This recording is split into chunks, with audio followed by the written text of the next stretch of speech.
ਇਹ ਦੇਖੋ ਇਹ ਬਣੀ ਹੈ ਬੱਸ ਤੇ ਉਹ ਹੀ ਪੁਰਾਣੇ ਰੰਗ ਬਣੇ ਨੇ। ਇਹ ਅੰਦਰ ਸਟੀਅਰਿੰਗ ਤੱਕ ਵੀ ਜਿਹੜਾ ਨਾ ਮੌਜੂਦ ਨਜ਼ਰ ਆ ਰਿਹਾ। ਅੰਦਰ ਰੋਸ਼ਨਦਾਨ ਹੈ ਤੇ ਰੋਸ਼ਨਦਾਨ ਦੇ ਉੱਤੇ ਵੇਖੋ ਤੁਸੀਂ ਇਹ ਚਿੜੀਆਂ ਬਣੀਆਂ ਨੇ। ਇਹ ਵੀ ਬਾਜੀ ਪੁਰਾਣੇ ਹੀ ਨੇ, ਪੁਰਾਣੇ ਕੁਝ ਨਹੀਂ ਛੇੜਿਆ।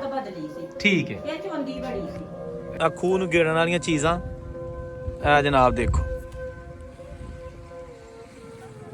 ਤੇ ਇੱਥੇ ਢੱਗੇ ਜਿਹੜੇ ਨੇ ਚੱਲਦੇ ਹੁੰਦੇ ਸਨ ਇਹਨਾਂ ਤੇ। ਲਓ ਜੀ ਮੈਂ ਬੜਾ ਤਬੀਅਤ ਇਸ ਲਈ ਖੁਸ਼ ਹੋਈ ਹੈ ਵੇਖ ਕੇ ਕਿ ਇਹ ਦੇਖੋ ਇਹ ਬਿਲਕੁਲ ਜਿਹੜਾ ਨਾ ਉਹ ਪੁਰਾਣਾ ਫਰਸ਼ ਲੱਗਾ ਜੇ। ਇੱਟਾਂ ਦਾ ਫਰਸ਼ ਦੇਖੋ ਤੁਸੀਂ ਜਨਾਬ। ਸੀਮੈਂਟ ਵਿੱਚ ਜਾਂ ਸਾਈਡਾਂ ਜੋ ਕੁਝ ਉਹ ਉਹੀ ਲੱਗਾ। ਤੇ ਬਾਜੀ ਹੋਰੀ ਕਹਿ ਰਹੇ ਨੇ ਕਿ ਮੈਂ ਰੋਜ਼ਾਨਾ ਇਹਨੂੰ ਸਾਫ਼ ਕਰਕੇ ਟਾਕੀ ਮਾਰ ਕੇ। ਅੱਜ ਮੇਰੀ ਤਬੀਅਤ ਨਹੀਂ ਠੀਕ ਆ ਵੀ ਰਮਦੇ ਨੇ ਪੁੱਛ ਲਓ ਇਹਨਾਂ। ਦੇਸੀ ਖੂਹ ਜਿਹੜਾ ਹੁੰਦਾ ਸੀ ਪੁਰਾਣੇ ਦੌਰ ਦਾ ਖੂਹ ਅੱਜ ਵੀ ਇੱਕ ਬਾਕੀਆਤ ਉਹਦੀ ਮੌਜੂਦ ਨੇ ਜਨਾਬ ਤੁਹਾਡੇ ਲਈ। ਦੇਖੋ ਇਹ ਉਸੇ ਤਰ੍ਹਾਂ ਟਿੰਡਾ ਹੈ ਨਹੀਂ ਲੇਕਿਨ ਉਹ ਸਾਰਾ ਸਮਾਨ ਜਿਹੜਾ ਬਾਕੀ ਹੈ ਨਾ ਉਹ ਮੌਜੂਦ ਹੈ। ਇਹ ਪਿੰਡ ਹੈਗਾ ਥੱਥਾ, ਤਹਿਸੀਲ ਪਸਰੂਰ, ਜ਼ਿਲ੍ਹਾ ਸਿਆਲਕੋਟ ਦੇ ਵਿੱਚ। ਪਿੰਡ ਦਾ ਨਾਮ ਹੈ ਥੱਥਾ ਬਾਵਾ। ਇਹ ਜੀ ਬੜਾ ਹੀ ਇੱਕ ਕੋਈ ਉਸ ਦੌਰ ਦਾ ਪਿਆਰਾ ਔਰ ਵੱਡਾ ਮਕਾਨ ਹੈ। ਇਹ ਬੈਠਕ ਹੈਗੀ ਬੇਸਿਕਲੀ ਲੈਫਟੈਨ ਦੀ। ਇੱਥੇ ਲੈਫਟੈਨ ਪਿਆਰਾ ਸਿੰਘ ਉਹਨਾਂ ਦਾ ਘਰ ਹੁੰਦਾ ਸੀ ਲੇਕਿਨ ਇਹ ਬੈਠਕ ਹੈ। ਸਾਨੂੰ ਦੱਸਿਆ ਗਿਆ ਬਜ਼ੁਰਗਾਂ ਨੇ ਕਿ ਸਰਦਾਰ ਸ਼ਰਮ ਸਿੰਘ ਹੁੰਦੇ ਸਨ, ਉਹਨਾਂ ਦਾ ਬੇਟਾ ਸੀ ਲੈਫਟੈਨ ਪਿਆਰਾ ਸਿੰਘ ਤੇ ਉਹਨਾਂ ਨੇ ਬਣਾਇਆ ਸੀ। ਤੇ ਇਹ ਉਹ ਮਕਾਨ ਹੈ। ਇਹ ਜਿਸ ਤਰ੍ਹਾਂ ਬਜ਼ੁਰਗਾਂ ਸਾਨੂੰ ਦੱਸਿਆ ਕਿ ਤੇ ਅੱਜ ਵੀ ਇਹ ਬੱਸ ਦਾ ਨਿਸ਼ਾਨ ਉਦੋਂ ਦਾ ਹੀ ਬਣਿਆ। ਤੇ ਇਹ ਜਿਹੜਾ ਵੇਖੋ ਤੁਹਾਨੂੰ ਇਹ ਦਿਖਾਉਣਾ ਚਾਹ ਰਿਹਾ ਕਿ ਇਹ ਦੇਖੋ ਇਹ ਬਣੀ ਹੈ ਬੱਸ ਤੇ ਉਹ ਹੀ ਪੁਰਾਣੇ ਰੰਗ ਬਣੇ ਨੇ। ਇਹ ਅੰਦਰ ਸਟੀਅਰਿੰਗ ਤੱਕ ਵੀ ਜਿਹੜਾ ਨਾ ਮੌਜੂਦ ਨਜ਼ਰ ਆ ਰਿਹਾ।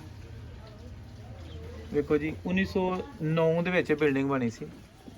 1909 ਹੀ ਦੱਸਦੇ ਨਾ ਜੀ 1909 ਦੇ ਵਿੱਚ। ਤੇ ਇਹ ਵੇਖੋ ਓਰੀਜਨਲ ਜਿਹੜਾ ਨਾ ਇਹਦੀਆਂ ਇਹ ਸਾਰਾ ਕੁਝ ਓਰੀਜਨਲ ਅੱਜ ਵੀ ਮੌਜੂਦ ਹੈ। ਇਹਦੀਆਂ ਚੁਗਾਠਾਂ, ਖਿੜਕੀਆਂ ਤੇ ਇਹ ਪਿੱਲਰ ਹੁਣ ਥੋੜੇ ਜਿਹੇ ਜਿਹੜਾ ਨਾ ਉਹ ਟੁੱਟਣਾ ਸ਼ੁਰੂ ਹੋ ਗਏ ਨੇ ਲੇਕਿਨ ਫਿਰ ਵੀ ਬੜੀ ਹਿੰਮਤ ਹੈ ਇਸ ਬਿਲਡਿੰਗ ਦੀ ਕਿ ਇੰਨਾ ਅਰਸਾ ਕੱਢ ਗਈ ਆ। ਦੇਖੋ ਜਨਾਬ ਇਹਦਾ ਤੇ ਵੀਰੇ ਆ ਨਾ ਨਾਲ ਦੀ ਜਗ੍ਹਾ ਢਾਈ ਦੇ ਅੰਦਰ ਵੀ ਜਿਹੜੀ ਜੀ ਉਹਨਾਂ ਦੀ ਬਣੀ ਹੋਈ ਸੀ। ਕਿੱਧਰ ਖਾਲਾ ਜੀ?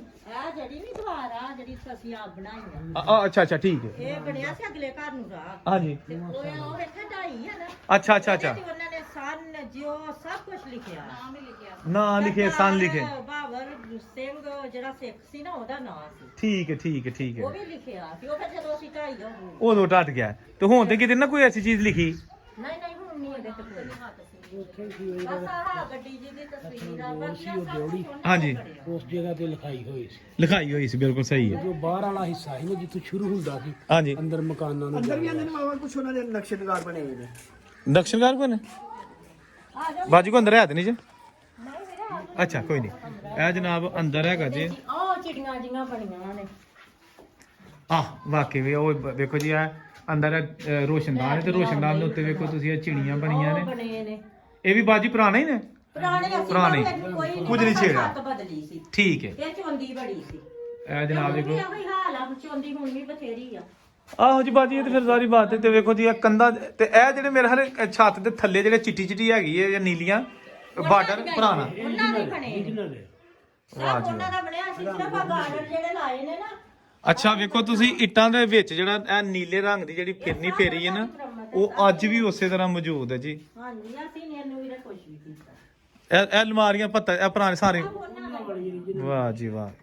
ਵੇਖੋ ਜੀ ਇਹ ਜਨਾਬ ਹਰ ਚੀਜ਼ ਤੇ ਬੜੀ ਇਸ ਘਰ ਦੇ ਜਿਹੜਾ ਨਾ ਸਾਂਭਿਆ ਘਰ ਨੂੰ ਜਨਾਬ ਕਿਉਂਕਿ ਇਹ ਤੁਸੀਂ ਨਜ਼ਰ ਆ ਰਿਹਾ ਛੱਤ ਉਹਨਾਂ ਆਂਦੇ ਨੇ ਜ਼ਰੂਰ ਬਦਲੀ ਇਸ ਲਈ ਕਿ ਛੱਤ ਥੋੜੀ ਜਿਹੀ ਨਾ ਚੋਂਦੀ ਸੀ। ਛਤੀਰੀਆਂ ਜਿਹੜੀ ਪੁਰਾਣੀਆਂ ਉਹਨਾਂ ਦੀ ਹੁੰਦੀਆਂ ਨੇ ਬਾਜੀ। ਹਾਂ ਠੀਕ ਹੈ। ਛਤੀਰੀਆਂ ਦੇ ਬਾਲੇ ਬਣਾ ਲਏ ਸੀ। ਠੀਕ ਹੈ। ਗਾਰਡਨ ਲਿਆ ਕੇ ਆਪ ਪਾਏ। ਤੇ ਇਹ ਜਨਾਬ ਉਹ ਜਿਹੜਾ ਓਰੀਜਨਲ ਹੈਗਾ ਨਾ ਇਹਦਾ ਹਰ ਚੀਜ਼। ਆ ਸੀ ਨਾ ਵੀਰੇ ਇਧਰੋਂ ਆ ਤੁਹਾਨੂੰ ਦੱਸ ਨੇ ਇੱਕ ਦਰਵਾਜ਼ਾ ਉਹਨਾਂ ਆ ਲਾਇਆ। ਆਹੋ ਠੀਕ ਹੈ ਸਹੀ ਇਹ ਰਾਹ ਅੱਛਾ ਇਹ ਸੀ ਬੈਠ ਕੇ ਇਧਰੋਂ ਦੀ ਘਰੋਂ ਇਧਰੋਂ ਚੀਜ਼ ਤੇ ਇੱਥੇ ਪਰੋਣਾ ਹੋ ਜਾਣਾ ਅਗਰ ਕੋਈ ਬਰਾਂਡਾ ਸੀ ਉਹ ਬੁਲਾਈ ਦੇ ਵਿੱਚ। ਅਗਲੇ ਘਰਾਂ ਨੂੰ। ਆਹੋ ਇਹ ਜਨਾਬ ਵੇਖੋ ਤੁਸੀਂ। ਤੇ ਫਿਰ ਅਸੀਂ ਆਪ ਬਣਾਈਆਂ ਦੁਬਾਰਾ ਕਿਉਂਕਿ ਜਗ੍ਹਾ ਦਿੱਤੀ ਆ ਰਸਤਾ ਨਾ। ਹਾਂ ਇਹ ਜੀ ਬੈਠਕ ਸੀ ਇਧਰੋਂ ਰਾਹ ਸੀ।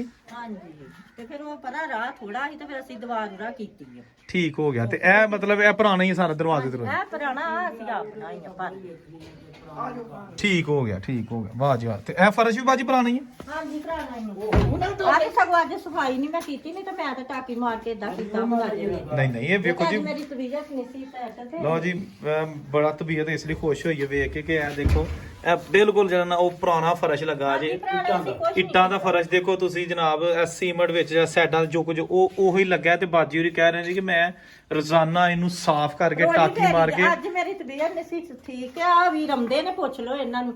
ਨਹੀਂ ਬਾਜੀ ਲੱਗ ਰਿਹਾ ਤੁਹਾਡਾ ਜੀ ਮਤਲਬ।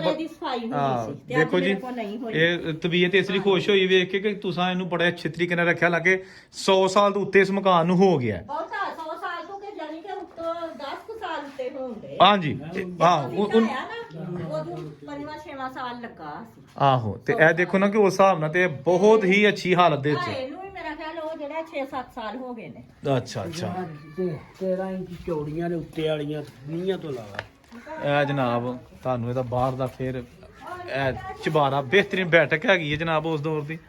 ਤੇ ਇੱਥੇ ਜਨਾਬ ਇਹ ਲੈਫਟੈਨੈਂਟ ਸਾਹਿਬ ਦੀ ਬੈਠਿੰਗ ਹੈ ਜਿਹੜੀ ਕਿ ਸਾਨੂੰ ਦੱਸਿਆ ਗਿਆ ਤੇ ਅੱਜ ਵੀ ਮੌਜੂਦ ਹੈ। ਤੇ ਬਾਜੀ ਇਹ ਦਰਖਤ ਤੇ ਨਵਾਂ ਹੀ ਹੋਣਾ ਆਹੋ। ਲਓ ਜੀ ਦੋਸਤੋ ਇਹ ਹੈਗਾ ਖੂਹ, ਦੇਸੀ ਖੂਹ ਜਿਹੜਾ ਹੁੰਦਾ ਸੀ ਪੁਰਾਣੇ ਦੌਰ ਦਾ ਖੂਹ। ਅੱਜ ਵੀ ਇੱਕ ਬਾਕੀਆਤ ਉਹਦੀ ਮੌਜੂਦ ਨੇ ਜਨਾਬ ਤੁਹਾਡੇ ਲਈ। ਦੇਖੋ ਉਸੇ ਤਰ੍ਹਾਂ ਟਿੰਡਾ ਹੈ ਨਹੀਂ, ਲੇਕਿਨ ਉਹ ਸਾਰਾ ਸਮਾਨ ਜਿਹੜਾ ਬਾਕੀ ਹੈ ਨਾ ਉਹ ਮੌਜੂਦ ਹੈ। ਤੇ ਬਹੁਤ ਘੱਟ ਇਸ ਤਰ੍ਹਾਂ ਦੇ ਮਨਾਜ਼ਰ ਤੁਹਾਨੂੰ ਮਿਲਣਗੇ ਹੁਣ, ਕਿਉਂਕਿ ਖੂਹ ਮੁੱਕਦੇ ਜਾ ਰਹੇ ਨੇ, ਬਲਕਿ ਮੁੱਕ ਗਏ ਨੇ। ਜਿਹੜੇ ਸਾਡੇ ਪੁਰਾਣੇ ਬਜ਼ੁਰਗਾਂ ਨੇ ਪਾਕਿਸਤਾਨ ਦੀ ਵੰਡ ਤੋਂ ਪਹਿਲਾਂ ਲਾਏ ਸਨ ਪਿੰਡਾਂ ਦੇ ਵਿੱਚ ਆਪਣੇ ਰਕਬਿਆਂ ਨੂੰ ਸਰਾਬ ਕਰਨ ਵਾਸਤੇ। ਜਿਸ ਤਰ੍ਹਾਂ ਦੇਖ ਸਕਦੇ ਹੋ ਇਹ ਸਾਰਾ ਜ਼ਰਾਈ ਰਕਬਾ, ਸਾਰਾ ਏਰੀਆ। ਤੇ ਖੂਹਾਂ ਦੀ ਜਿਹੜੀ ਨਾ ਉਦੋਂ ਹੁੰਦੀ ਸੀ ਵਾਈ, ਤੇ ਖੂਹ ਤੇ ਹੁਣ ਮੁੱਕ ਗਏ ਨੇ। ਲੇਕਿਨ ਅੱਜ ਵੀ ਕੁਝ ਇਹ ਚੱਲਦੀ ਹਾਲਤ ਦੇ ਤੇ ਨਹੀਂ, ਲੇਕਿਨ ਇਹ ਸਾਨੂੰ ਇੱਕ ਖੂਹ ਤਾਂ ਜਨਾਬ ਅਸਾਰ ਮਿਲੇ ਨੇ। ਤੇ ਇਹ ਖੂਹ ਇਹਦੀ ਜਿਹੜਾ ਹੈਗਾ ਨਾ ਸਾਰਾ ਵੀਲ ਤੇ ਜਨਾਬ ਉਹ ਦੇਖੋ ਇਹਦਾ ਜਿਹੜਾ ਸਮਾਨ ਸੀ ਬਾਕੀ ਇਹਨੂੰ ਗੇੜਨ ਵਾਸਤੇ ਉਹ ਅੱਜ ਵੀ ਮੌਜੂਦ ਹੈ। ਇਹ ਪਾਣੀ ਵਿੱਚ ਤੁਸੀਂ ਵੇਖ ਸਕਦੇ ਹੋ, ਇਹ ਪਾਣੀ ਵੀ ਹੈ ਜਨਾਬ। ਇਹ ਹੋਈ ਪੁਰਾਣੇ ਜ਼ਮਾਨੇ ਦਾ ਖੂਹ ਜਨਾਬ ਬਣਿਆ ਦਾ ਸਿੱਖ ਦੌਰ ਦਾ, ਜਦੋਂ ਮੁਸਲਮਾਨ ਸਿੱਖ ਹਿੰਦੂ ਸਾਰੇ ਇਕੱਠੇ ਸਾਈ ਰਹਿੰਦੇ ਹੁੰਦੇ ਸਨ। ਤੇ ਇਹ ਜਨਾਬ ਦੇਖੋ ਤੁਸੀਂ ਨਾਯਾਬ ਚੀਜ਼ ਹੈ। ਇਹ ਅੱਜ ਵੀ ਸਾਰਾ ਸਮਾਨ ਉੱਥੇ ਹੀ ਪਿਆ। ਇਹ ਦੇਖੋ ਇਹ ਖੂਹ ਨੂੰ ਗੇੜਨ ਵਾਲੀਆਂ ਜਿਹੜੀਆਂ ਸਨ ਮਸ਼ੀਨਰੀ ਉਹ ਵੀ ਜਨਾਬ ਇਹ ਪਈ ਹੈ, ਜਿਸ ਤਰ੍ਹਾਂ ਕਿ ਤੁਸੀਂ ਵੇਖ ਸਕਦੇ ਹੋ। ਇਹ ਦੇਖੋ ਇਹ ਢੱਗਿਆਂ ਨਾਲ ਗੇੜਨ ਵਾਲਾ ਖੂਹ। ਢੱਗੇ ਵੀ ਹੁਣ ਮੁੱਕ ਗਏ, ਉਹ ਗੇੜਨ ਵਾਲੇ ਲੋਕ ਵੀ ਮੁੱਕ ਗਏ ਤੇ ਚੀਜ਼ਾਂ ਉੱਥੇ ਪਈਆਂ ਨੇ। ਇਹ ਜਨਾਬ ਇੱਥੇ ਹੁੰਦੀਆਂ ਸਨ ਟਿੰਡਾਂ, ਇਹਦੇ ਉੱਤੇ ਟਿੰਡਾਂ ਹੁੰਦੀਆਂ ਸਨ ਤੇ ਉਹ ਪਾਣੀ ਟਿੰਡਾਂ ਸੁੱਟਦੀਆਂ ਨੇ ਪਾੜਛੀ ਦੇ ਵਿੱਚ। ਇਹ ਪਾੜਛੀ ਅੱਜ ਵੀ ਮੌਜੂਦ ਹੈ। ਤੇ ਪਾੜਛੀ ਤੋਂ ਪਾਣੀ ਇਸ ਸਾਈਡ ਨੂੰ ਤੇ ਇਹ ਜਨਾਬ ਇਹ ਇਹਦੇ ਵਿੱਚ ਜਾਂਦਾ ਹੁੰਦਾ ਸੀ ਇਹ ਹੌਦੀ 'ਚ, ਤੇ ਅੱਗੋਂ ਫਿਰ ਪੈਲੀ ਨੂੰ। ਤੇ ਇਹ ਜਨਾਬ ਖੂਹ, ਇਹ ਜਨਾਬ ਵੇਖ ਸਕਦੇ ਤੁਸੀਂ ਇਹ ਖੂਹ ਨੂੰ ਗੇੜਨ ਵਾਲੀਆਂ ਚੀਜ਼ਾਂ। ਇਹ ਜਨਾਬ ਦੇਖੋ ਤੇ ਇੱਥੇ ਢੱਗੇ ਜਿਹੜੇ ਨੇ ਉਹ ਚੱਲਦੇ ਹੁੰਦੇ ਸਨ। ਇਹਨਾਂ ਤੇ ਜਿਹੜੇ ਢੱਗੇ ਨੇ ਉਹ 4 ਚੁਰੇ ਚੱਲਦੇ ਸਨ। ਤੇ ਇਹ ਜਨਾਬ ਖੂਹ ਅੱਜ ਵੀ ਦੇਖੋ ਤੁਹਾਡੇ ਲਈ ਆਹ ਲੱਭ ਲਿਆ ਕਿਤੋਂ। ਬੜੇ ਮੈਂ ਵੀਡੀਓ ਬਣਾਈਆਂ ਨੇ ਦੋਸਤੋ ਜਿਹਦੇ ਵਿੱਚ ਪਿੰਡਾਂ ਦੀਆਂ ਚੀਜ਼ਾਂ ਪੁਰਾਣੀਆਂ ਸਿੱਖਾਂ ਦੌਰ ਦੀਆਂ ਵਹਾਲੀਆਂ ਨੇ, ਲੇਕਿਨ ਮੇਰੀ ਕੋਸ਼ਿਸ਼ ਕੋਈ ਐਸਾ ਖੂਹ ਲੱਭੇ ਜਿਹਦੇ 'ਚ ਅੱਜ ਵੀ ਕੋਈ ਸਮਾਨ ਕਮ ਕਮ ਨਜ਼ਰ ਆਏ। ਉਹ ਪਹਿਲੀ ਵਾਰੀ ਮੈਨੂੰ ਕੋਈ ਲੱਭਾ ਜੇ। ਇਹ ਪਿੰਡ ਹੈਗਾ ਥੱਥਾ, ਤਹਿਸੀਲ ਪਸਰੂਰ, ਜ਼ਿਲ੍ਹਾ ਸਿਆਲਕੋਟ ਦੇ ਵਿੱਚ। ਪਿੰਡ ਦਾ ਨਾਂ ਹੈ ਥੱਥਾ ਬਾਵਾ ਤੇ ਉਹਦੇ ਵਿੱਚ ਇਹ ਖੂਹ ਹੈ, ਲੱਭੂ ਦਾ ਖੂਹ ਇਹਨੂੰ ਕਹਿੰਦੇ ਨੇ। ਇਹ ਜਨਾਬ ਇਹਦੇ ਅੱਜ ਵੀ ਤੁਹਾਨੂੰ ਤੁਸੀਂ ਦੇਖੋ ਕਿ ਇਹ ਜਨਾਬ ਇਹ ਪਾੜਛੀ ਹੈ। ਇੱਥੋਂ ਜਿਹੜੀਆਂ ਟਿੰਡਾਂ ਸਨ, ਇਹਦੇ ਉੱਤੇ ਜਿਹੜੀਆਂ ਟਿੰਡਾਂ ਹੁੰਦੀਆਂ ਸਨ ਜਿਹੜੇ ਬਜ਼ੁਰਗ ਸਾਡੇ ਜਾਣਦੇ ਨੇ, ਉਹ ਇੱਕ ਸਾਈਡ ਤੋਂ ਥੱਲੇ ਖਾਲੀ ਹੋ ਕੇ ਜਾਂਦੀਆਂ ਸਨ ਇੱਧਰ ਨੂੰ, ਤੇ ਦੂਜੀ ਸਾਈਡ ਤੋਂ ਭਰ ਕੇ ਨਾ ਤੇ ਉੱਤੇ ਤਾਂ ਨੂੰ ਆ ਕੇ ਨਾ ਤੇ ਇੱਥੇ ਜਦੋਂ ਪਰਤਣ ਲੱਗਦੀਆਂ ਸਨ ਤੇ ਨਾਲ ਹੀ ਮੂਧੀਆਂ ਹੋ ਕੇ ਤੇ ਪਾਣੀ ਦੇ ਸੁੱਟ ਛੱਡਦੀਆਂ ਸਨ। ਤੇ ਇਹ ਪਾਣੀ ਫਿਰ ਅੱਗੋਂ ਜਿਹੜਾ ਨਾ ਇਹ ਜਿੱਥੇ ਵੀ ਅੱਗੇ ਰਕਬੇ ਨੇ, ਇਹ ਸਾਰਾ ਰਕਬਾ ਇਹ ਪਿੰਡ ਥੱਥਾ ਬਾਵਾ ਜਨਾਬ, ਇਹ ਟੋਡੇ ਦੇ ਕੋਲ। ਤੇ ਇਹ ਨਾਲ ਅੱਗੇ ਸਾਰਾ ਜਿਹੜਾ ਤੁਹਾਨੂੰ ਬੰਨ ਨਜ਼ਰ ਆ ਰਿਹਾ ਨਾ, ਇਹ ਜਨਾਬ ਇਹ ਪਿੱਛੇ ਦੂਰ ਇਹ ਹੈਗੀ ਡੇਕ, ਨਾਲਾ ਡੇਕ, ਇਹ ਉਹਦਾ ਬੰਨ ਹੈ। ਠੀਕ ਹੋ ਗਿਆ ਜਨਾਬ। ਇਹ ਨਾਲ ਡੇਰਾ ਬਣਿਆ।